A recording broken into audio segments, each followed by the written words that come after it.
Hello, Hi, everyone. everyone. Thank you all for tuning in to our info session tonight and sharing your Tuesday night. I'm Tracy Sayer. Hi, I'm Katrina Medoff, and we are the co-founders and co-executive directors of Moonshot Initiative. Moonshot Initiative, formerly known as Women's Weekend Film Challenge, works toward gender equity in film and TV through several programs. Our signature film challenge, our virtual events series, our virtual courses, and our pilot and feature accelerators for emerging writers. So some of you may already know us through one or more of these programs, and some of you may have even applied to the Pilot Accelerator in the past. But even if you participated in our programs, we wanted to hold this info session to answer any questions that you might have as you prepare your application. Yeah. Before we talk more about the program, we're going to share some links and dates in the chat. In the meantime, please make sure to add any questions you might have in the Q&A tab down below and upvote the questions that you want most answered. All right, so Katrina is adding a bunch of information to the chat, including the link to our FAQ, to our Feature Accelerator page on our website, and it has the FAQ at the bottom, so that answers a lot of questions, as well as the application for the accelerator. And then the major upcoming dates. So October 11th, just around the bend, is our regular deadline. October 25th is our late deadline. October 29th is our hit submit day. That's like a special fun day that everyone, if you haven't submitted yet, it will get you excited and encouraged to give yourself an extra little deadline. Um, November 8th is when your discount code for attending tonight expires. So make sure you use, we're going to share that later, but make sure you use that code before November 8th. November 15th is the final deadline, and then we do all the reading and reviewing, and in mid-March we'll have our finalist interviews, and then April 22nd through May 9th, the accepted fellows will participate in the accelerator workshops with our guest experts, and then May 12th through the 16th will be pitch week for the fellows. That was a lot. And as Tracy mentioned, stay on till the end. We're going to share a discount code for just the attendees of this Q&A that will be applicable for 1 month until November 8th. And also, we are raffling off a 1-year license for Shot Deck to one lucky attendee.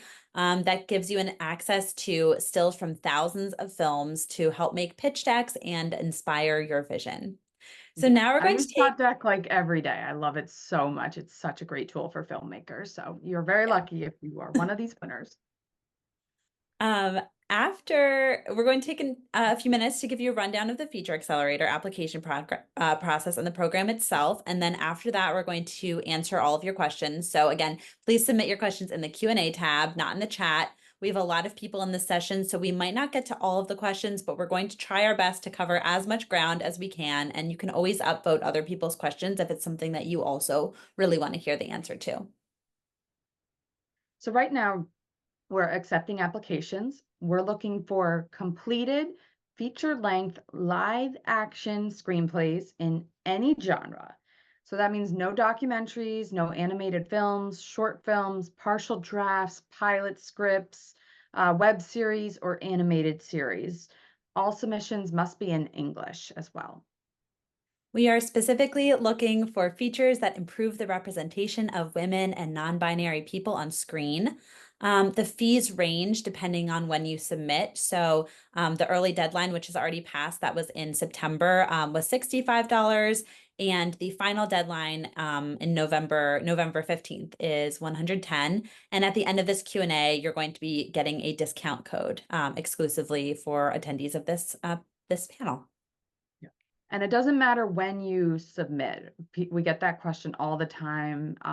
Submitting early doesn't help your chances. It just gives you a break on the price. Yes. All applications will be reviewed by the Moonshot team, past fellows and semifinalists, and our volunteer readers. Semifinalist scripts will be read by industry judges, including successful feature writers and other industry members. Those judges will help our team select finalists to interview. We will choose 8 fellows out of those finalists. At the end of January, we'll be selecting second rounders, and those second rounders will need to submit a 2-minute video for further consideration. If you are selected as a second rounder, we will send all of the information that you need on what to include in that video.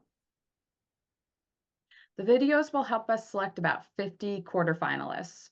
Then our team will take another look at the scripts, applications, and videos from the quarterfinalists, out of which we'll be selecting about 24 semifinalists. Those semifinalists will have their scripts read by 2 industry judges, women and non-binary writers, and writers/directors of feature films and other industry members.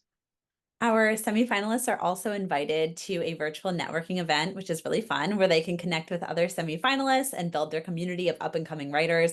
We know a ton of people who are still in touch with folks they met at the semifinalist networking event for past years of our Pilot Accelerator. Yeah.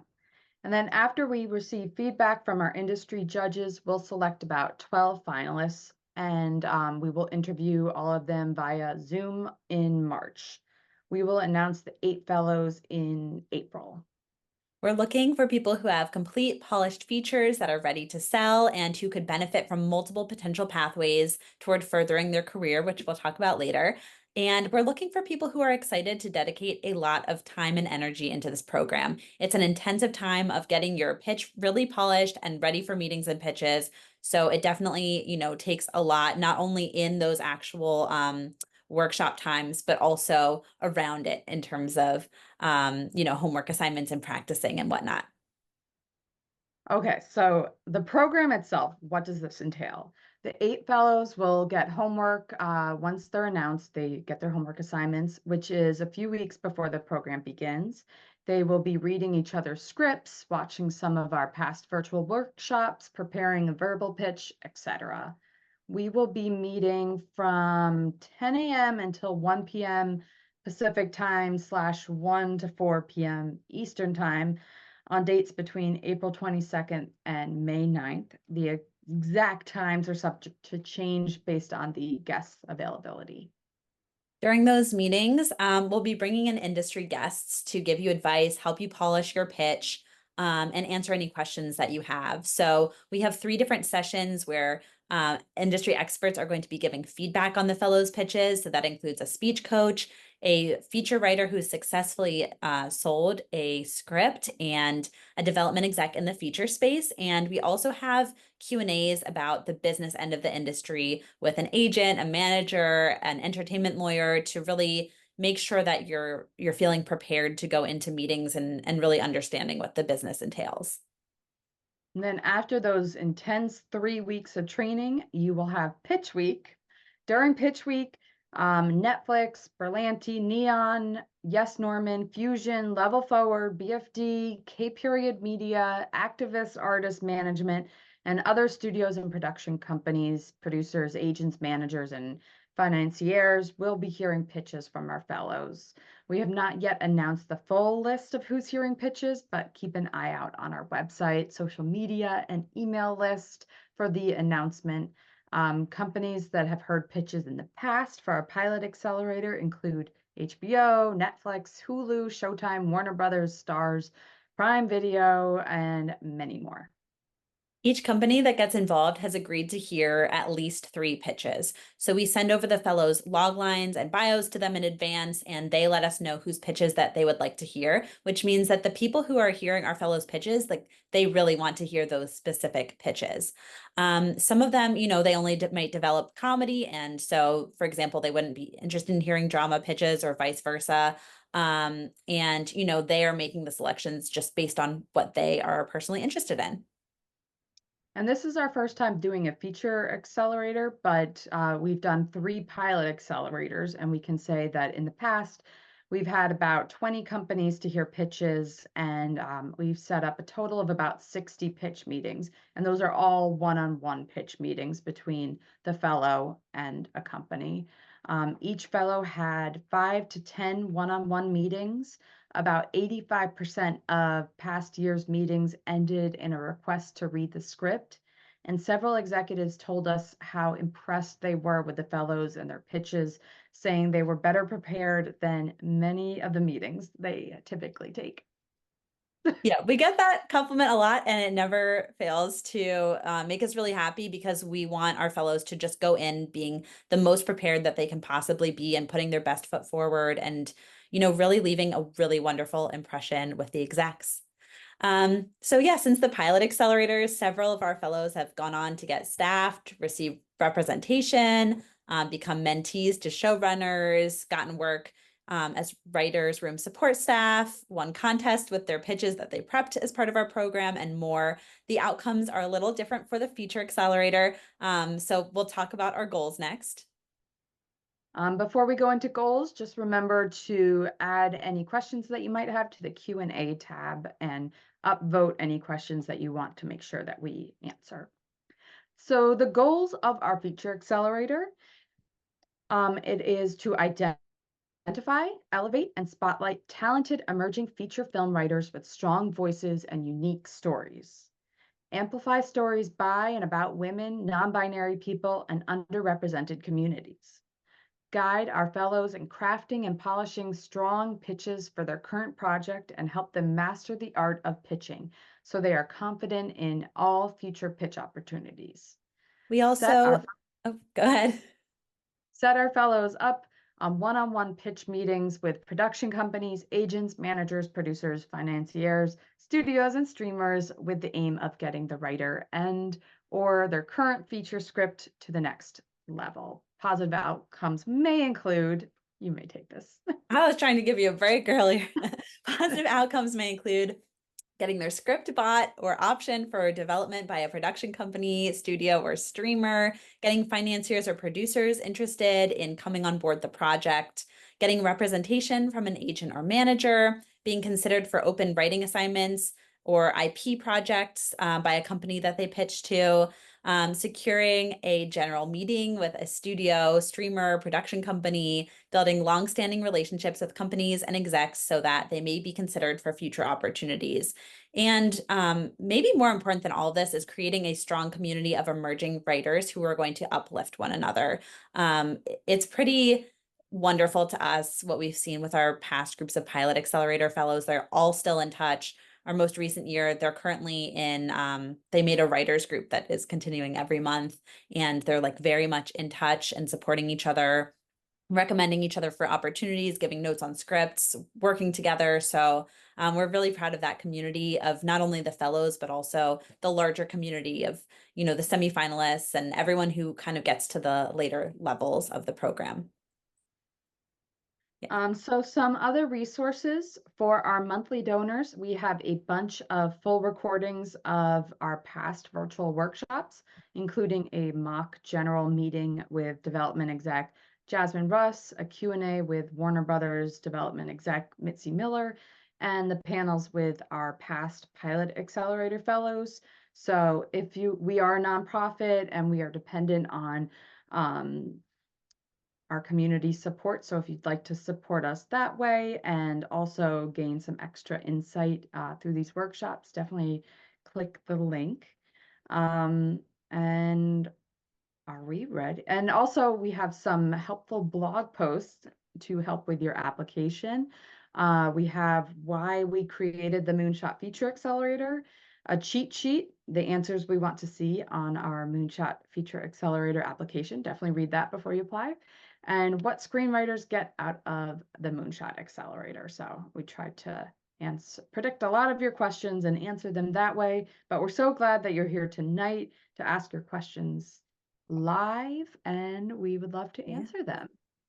Let's get through as many as we can. So I'll go with this first question I see from Julie Herlocker. She says, hi, I am attached to direct a 1890s Western, and I'm also the third writer. I am not part of a team, but per my deal, I am the final writer. So that means currently I am the only writer. Can I participate? That's a very specific example. Yeah, we may need You may, if you're able to email to our programs email, programs@moonshotinitiative.org. That's definitely not a question that we had, come across previously. So we would love to, look into it and give you a more specific answer to this specific question.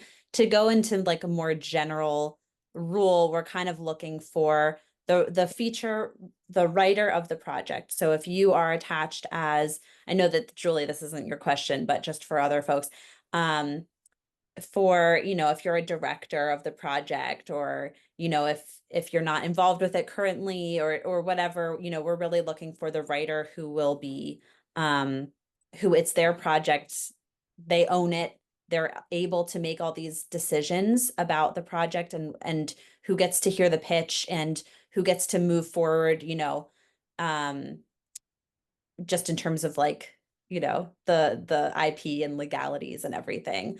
I hope that helps. But yeah, reach out to us and we'll take a look. Yeah, let us give it some more consideration and give you a more thoughtful answer. Louisa asks, can you please expand on the comment for reader section? Thank you.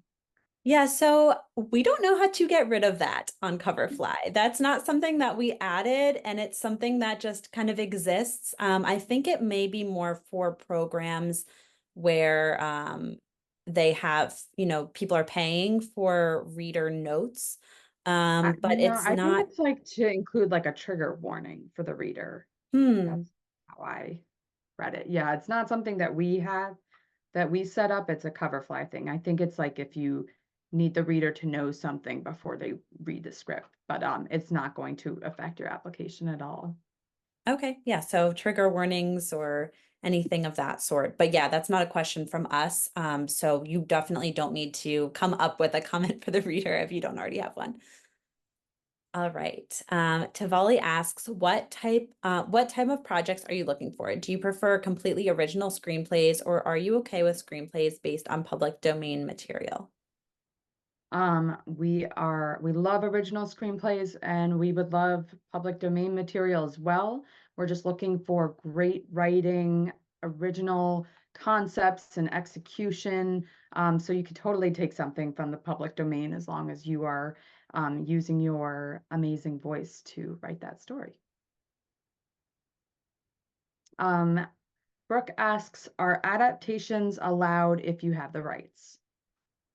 So if you have a more specific, again, you can email us if there's like any kind of confusion in there. But if it is a full, like you absolutely have the rights, there's no question about it. This is something that you can go into a meeting and sell, and you are like fully legally okay to do that, then yes. And that might be something that you should, mention in your application as well, and let us know, the status of the IP. Definitely don't leave it, don't leave it vague where we're wondering if it's something that you actually can go into meetings for.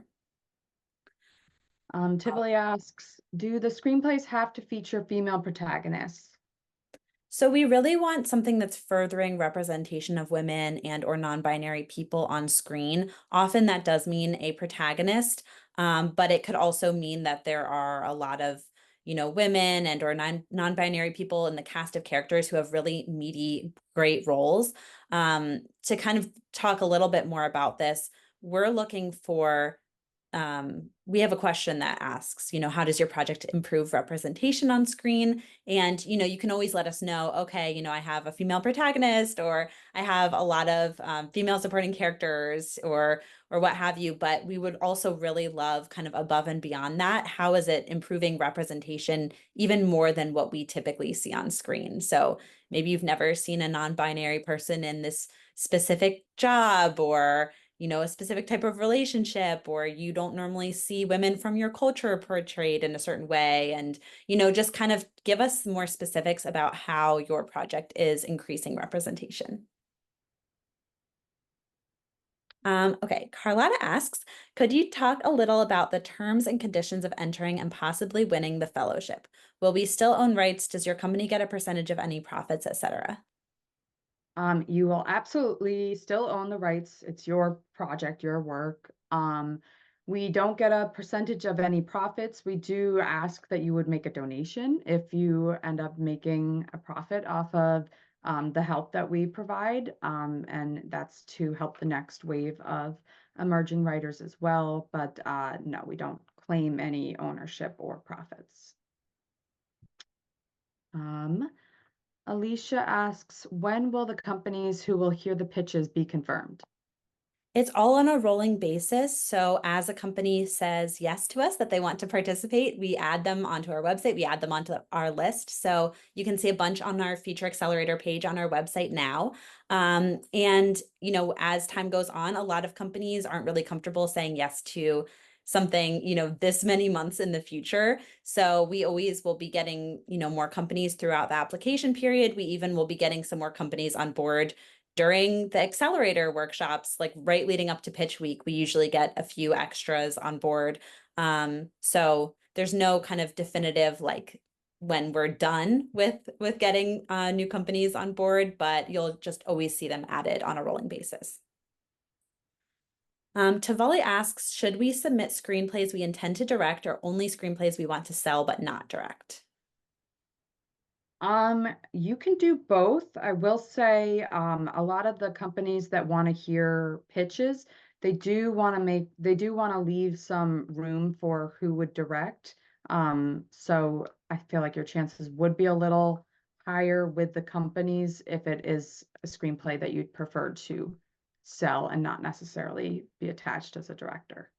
But you can really go in either way. I think as long as you know what your priorities are, you know, you could have a conversation with a company and they could be interested in buying it, but only on the condition that, you know, someone else is directing. And you could decide at that point, you know, like this is not something I want to move forward with.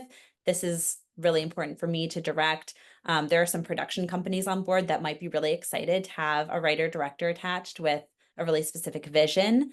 So we can't really predict, you know, what any individual company or agent or manager or financer or whatever will be you know, interested in or not. So I would just go in kind of clear on your goals, on if you're looking to sell a script and, you know, your involvement ends there, if you're looking to really write and direct and you're really set on that, or if you're kind of open to a lot of different potential possibilities of where this could take you.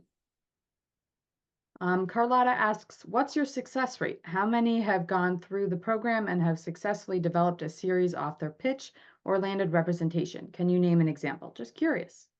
Yeah, so it would be hard to put this in like a percentage kind of success rate. The easiest success rate percentage we can give you is that 85% of the meetings end with a request to read the script, which, you know, we're really proud of. We're excited that execs hear the pitch and that they want to then learn more, hear, you know, read this writer's voice.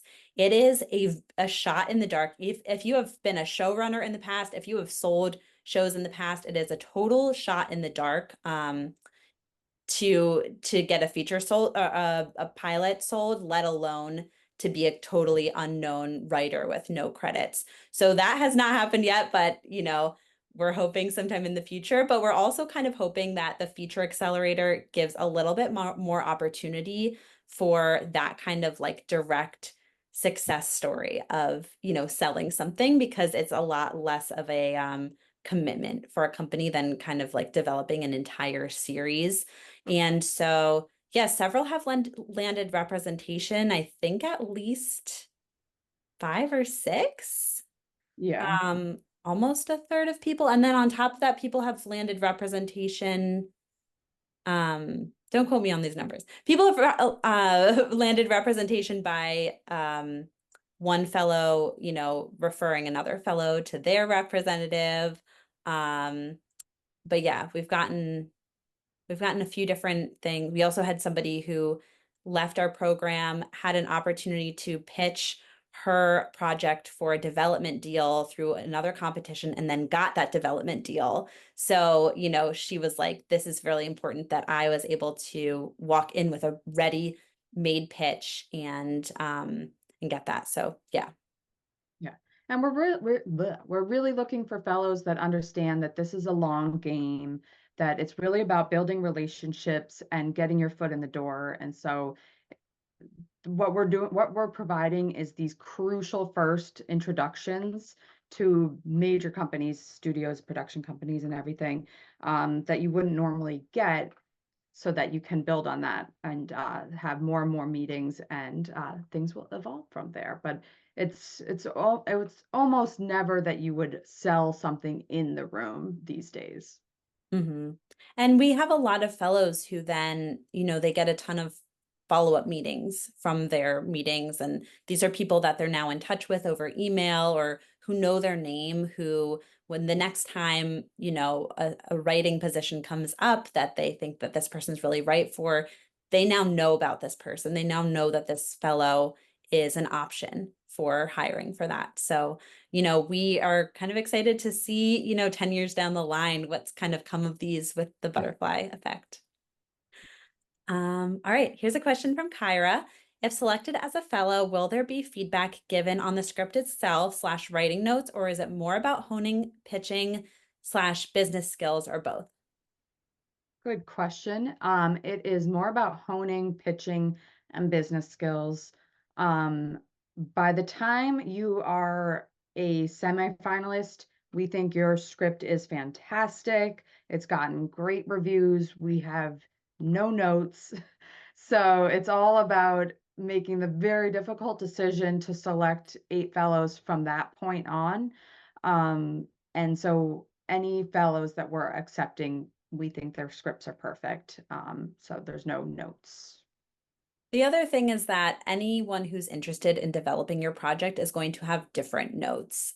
So because we have a program that's so focused on pitching, we don't want to kind of send anyone in a tizzy making a ton of edits in one direction, and then maybe the person hearing your pitch wants to go in this completely different direction with it. So we want to really focus on the pitch so that you can present your work in the best light as possible. They can read the script, and if they're connecting with it, if they're connecting with you as a writer, then you can then have a conversation with them on how it might be developed or changed. And that's also a really great way for you to see if someone is a good fit too, if you are kind of excited by the notes, or if you really don't want to go in that direction.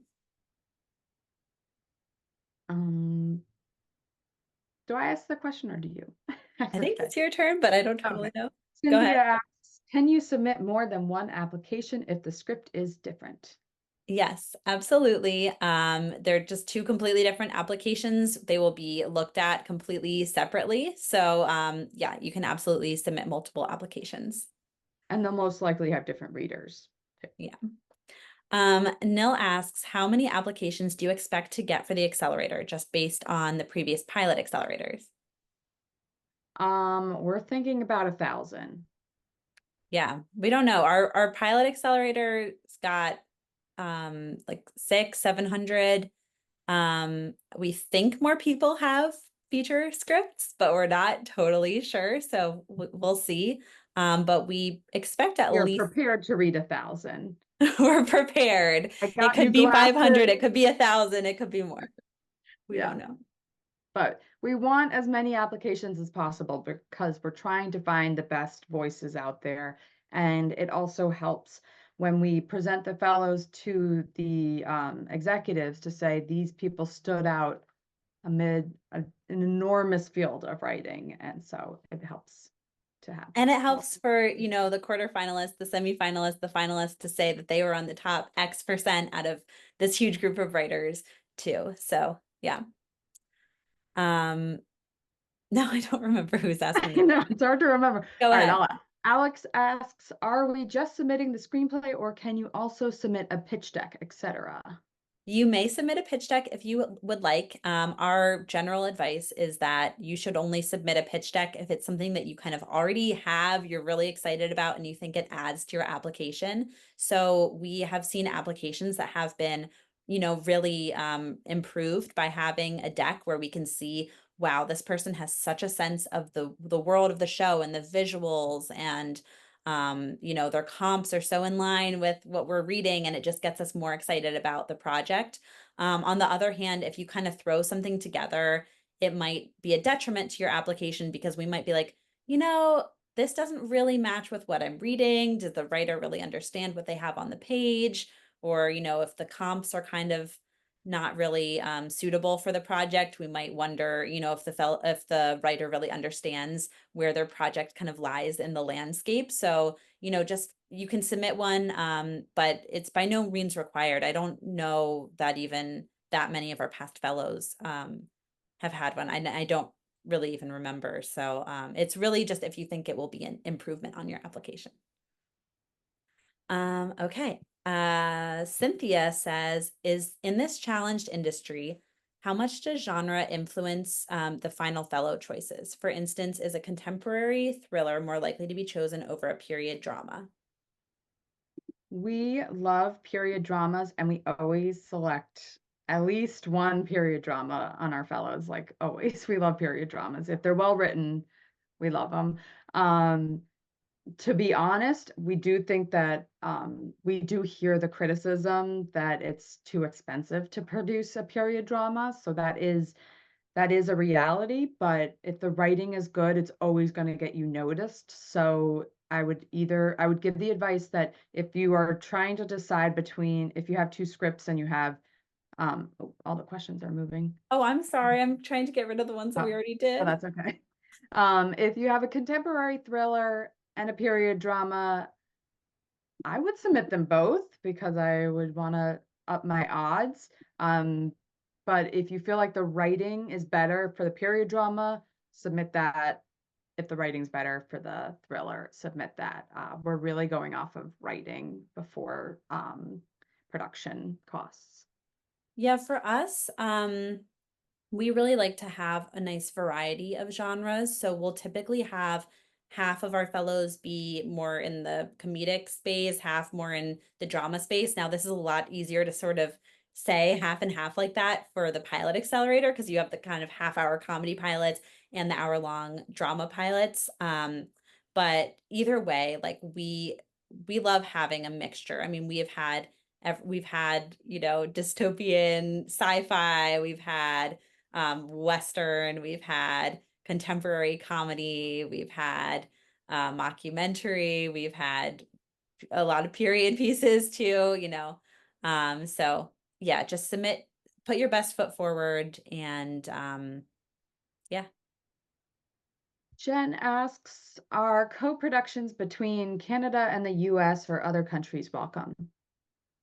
I'm not totally sure with this question if you mean that it's already kind of um, on a production company's slate in Canada or another country, and you're wanting to also pitch it. I guess to back up with that kind of question, if you already kind of have it in development with a production company, that would have to be like a conversation with you and that production company on if it's even something that you should be submitting for or not. But if it's just based on like if it were to be filmed in Canada and the US, then yeah, I mean, I think like we don't know, we can't say what like people are really going to be interested in terms of anything. So that's definitely possible. Do you have anything to add, Tracy? You can apply if anywhere in the world you can apply. You don't have to be a US citizen. So if it's just the script, definitely. But if you have people tied to the script, then it's a more personal question for your production companies. Kenyatta, hi Kenyatta, asks if you're a previous pilot fellow, does this help or hurt your chances or it doesn't matter? So this won't apply for many of you, but unfortunately for our previous fellows, they're not going to be eligible, at least for this year of the Feature Accelerator. We just want to open this opportunity up to more people. And there's going to be some very similar content in terms of the the training. That's all that's to say though, like we may, make a different decision in future years, but that's the decision we wanted to make in this year. We'll let you know. I'll let you know. Bernice asks, if my screenplay is in 2 languages, do I need to submit an all English version? It depends on what it is on the screen. So, if it's something where, the audience isn't going to have a translation and that experience as a reader is going to be the same as what people will see on screen, then that should be how you submit it. If there's going to be translations, sometimes people just put, dialogue line and they'll put like, in parentheses in Spanish and they'll still write it in English, which stops you from having to have both the Spanish and the English translation wrapped up in your script or having to do translations. Um, Anything else to add, Tracy? Just know that our readers only know English for sure. So if our readers can't read it, you shouldn't submit it in that language. Um, Jade asks, can a writer submit more than one script? I know we did say yes to this, so I'll ask you another one, Tracy. okay. Um, Carlotta asks, how long has this program been around and our organization? This will be her first time submitting. Oh, good luck. We have been around, we originally had the name Women's Weekend Film Challenge, and we started in 2017. And our programming has just expanded so much since then that we needed an umbrella name for all of our programming. And so we changed it to Moonshot Initiative back last year. So Moonshot Initiative covers the film challenge, the virtual workshops, courses, and the accelerators. Our accelerator, our first one opened in 2021. We've had 3 pilot accelerators so far, and this is our first feature accelerator. And the pilot accelerator really developed out of organically from what our community wanted the most, access to these big companies, specifically in television. And then the last year, we kept getting requests for feature writers. And so we're like, all right, we'll do that as well. You got it. We're suckers. I'm also seeing in the chat questions about if there's going to be a replay. Yes, we will be having a replay available of this, so don't you worry. All right, Tracy. Alicia asks, if we want to direct the film, is this something you think we can pitch and still do this program on with, or is this more geared to writers wanting to sell the script? Yes, and I think we answered this already, but yes, if you want to direct, you can still submit. You might just have to be sort of aware that there are some companies that might only be looking to purchase a script. That being said, we're hoping that even those kinds of meetings might open up other potential possibilities. Maybe they have an open writing assignment or an IP, like intellectual property, available that they're looking for writers for, and they would be happy to know more writers that they're looking to hire for things. So, yes, with the caveat that there may be some opportunities that aren't as available. Christine is asking, when selecting fellows, do you try to have a mix of All right, say hi and then good night. Mwah. This is Willa. Willa, you're live on the air. All right, love you. Mwah. Yes, Christine, as we said, we do try to have a mix of genres across the script. We like having a wide variety, and we all have different tastes here at Moonshot. So, you know, we always try. Bye. Good night, Willa. Um, we always she has been our longest standing intern. She actually detracts from work more than she adds to it, but always with delight. Um, and what was I saying? Genres, we all have different tastes. How are Yeah, we you all have more different tastes. distracted than I am? What would you say? How are you more distracted than I am? I don't get to see the cuteness all the time. Um, but yeah, we try to, make sure that whoever's reading the scripts are, that's something that's already up their alley, because we want to give it the best chance possible. And yeah, we all have different tastes. All right. Let's see. Carlotta asks, if you have potential named talent interested in your feature script or you have a short film already made as a proof of concept, is this something that we should note on the application? Um, yeah, I would say note it. Yeah, you can note it. There is not a place to add a proof of concept video. We're not watching videos as part of the application process, but you can definitely note it, share it. I think some people put stuff like that in pitch decks too. So yeah. Sarah asks, does the film budget make a difference in the application, i.e., are low budget, more indie-like projects of less interest to are low budget, more indie-like projects of less interest to executives in the program versus high budget genre, for example, or does budget not matter? So in general, I think most of the companies are probably not going to buy like a giant Marvel type budget thing, from a writer that they don't know, that's not based on IP. And there are some production companies that might not want to hear a pitch from someone that they can tell from the log line, this is going to be like way above the budget that they would normally produce. We don't have a specific, budget limit for ourselves in mind. So, we're leaving it open for a reason. We think that there's a wide variety of people on board hearing pitches. So, your higher budget film might not gain that much interest from production companies, but agents and managers might be really interested in reading the script because they know they have a lot of connections with companies that have open writing assignments and want writers who are adept at high budget projects.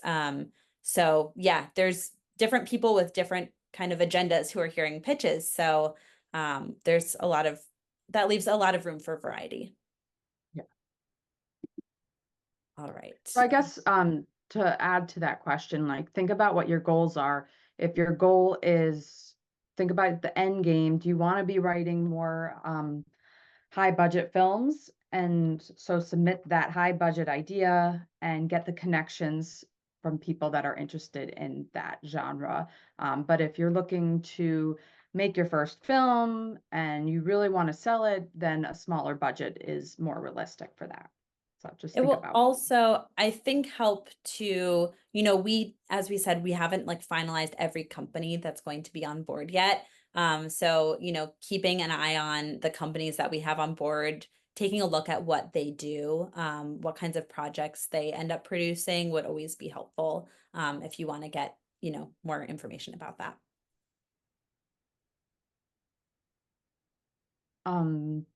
Alicia asks, since this is more pitching, would you say if you're still in the writing process, we should hold off until the script is more shoot ready?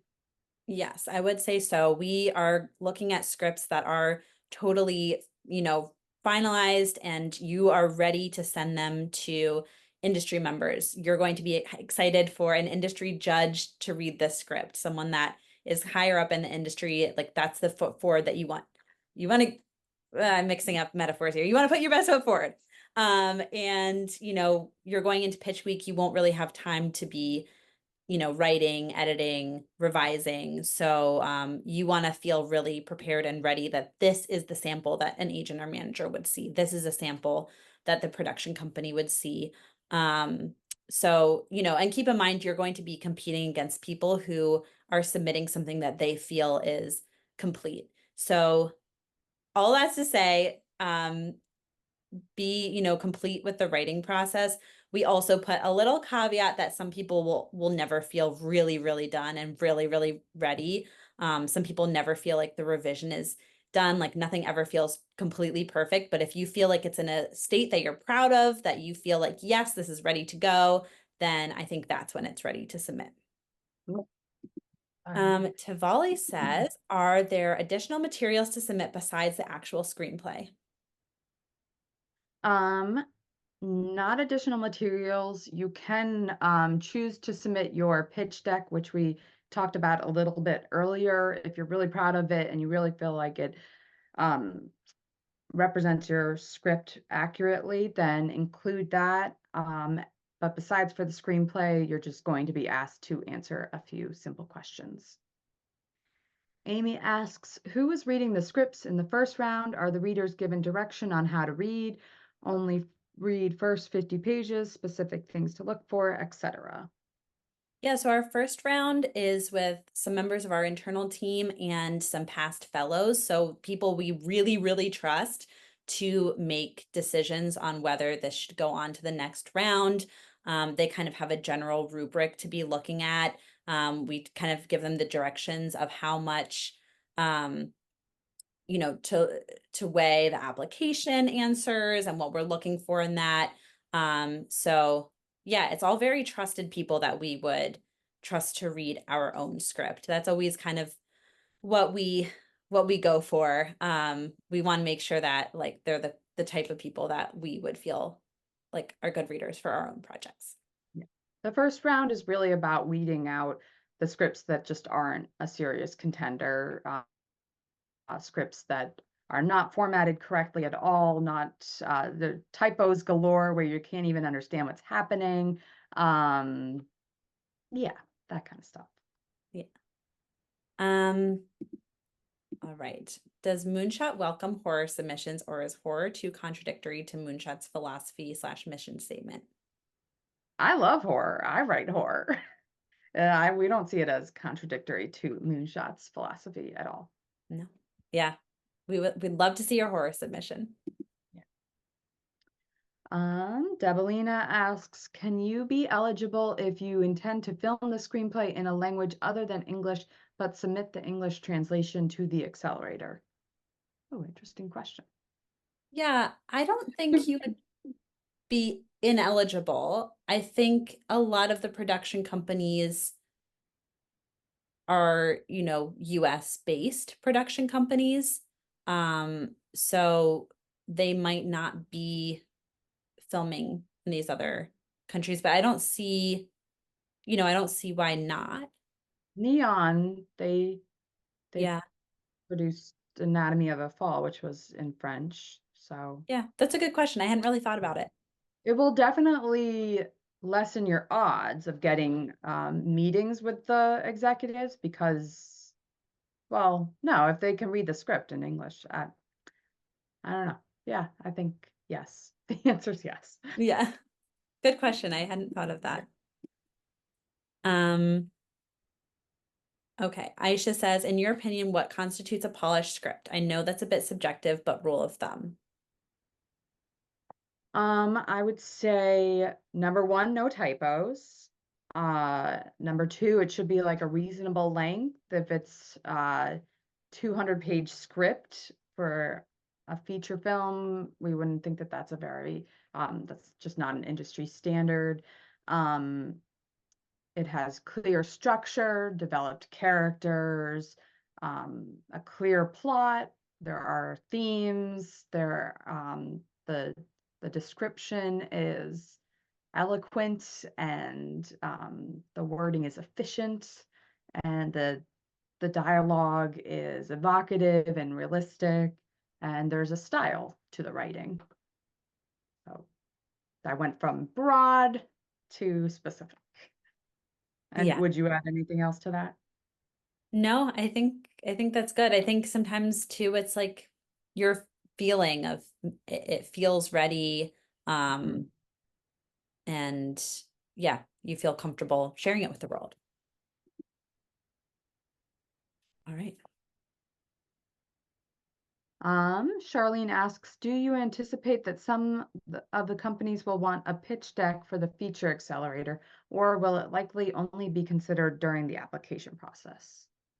So once you have the meetings with the companies, it's all kind of in your hands with that relationship with the company. So they may ask you, for a number of things and, afterward, they may read the script and then say, "Oh, do you have any other materials?" And at that point, it's really up to you to kind of build that relationship with them, and share it. So again, for our process, don't throw a pitch deck together just to have one, because I think a bad pitch deck is worse than having no pitch deck, and it's completely fine to have no pitch deck. Again, I think most of our fellows did not have a pitch deck in the past for the Pilot Accelerator. In terms of like what you feel comfortable going into meetings having or not having, I think that's, something that you should decide if you want to go into meetings having certain materials in your back pocket.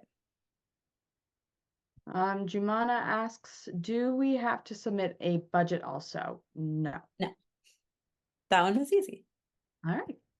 And I believe we answered all the questions. Whew.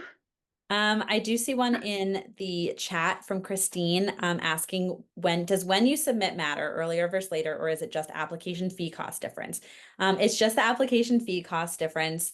The reason we and every other competition and lab have different application fees is because we all want to spread out the process of reading through the applications and make it more manageable for our team, which is why every competition is, encouraging you to submit early. That being said, it doesn't matter in terms of your acceptance potential, whether you submit earlier or later. We review it in the same way. And I have no idea, looking at past fellows, We've looked back on the past fellows to see like when they submitted, and it's been all over. So just do it when your script is ready. Do it at the cheapest price, but your script is as good as you think you can get it. But it takes a tremendous amount of work to read these scripts and give them enough time and attention that they deserve. And so we need to give ourselves enough time to do that. And so we really want to encourage you to submit early if you are able to. From Christine, sometimes scripts never feel like they're done. After we submit, what happens if we develop further before the selection process? So Coverfly does let you submit an update of the script, but we do try to start evaluating the script as soon as possible. So we can't guarantee that that we'll be able to receive the new script before we start reviewing it. So try to make sure that it's done by the time you submit it. Christine asks, i.e. fellows go through the program with the draft submitted. Is that part of the last question? Oh, yeah. So if sometimes fellows have made tweaks on their script by the time that they get in the process, and we want them to, share the version of the script that they want to share with the companies that they meet with. So they're absolutely free to send over, their most updated version. In terms of our process, whenever we get to it at the various stages of the application review process, what's on Coverfly is what we'll see. So, if you're not really happy with it, don't submit it, because that's what our first round readers are going to be looking at, for example. And, if we end up sharing it with the industry judges and then you later submit an update, the industry judges will have the version that, they got when we sent it to them. So thank you everyone for being here. We're really excited to read your projects. Thank you for all of your questions. And yeah, we can't wait to see what your projects are. All right. Good night, everyone. Thank you, everyone. Have a great night.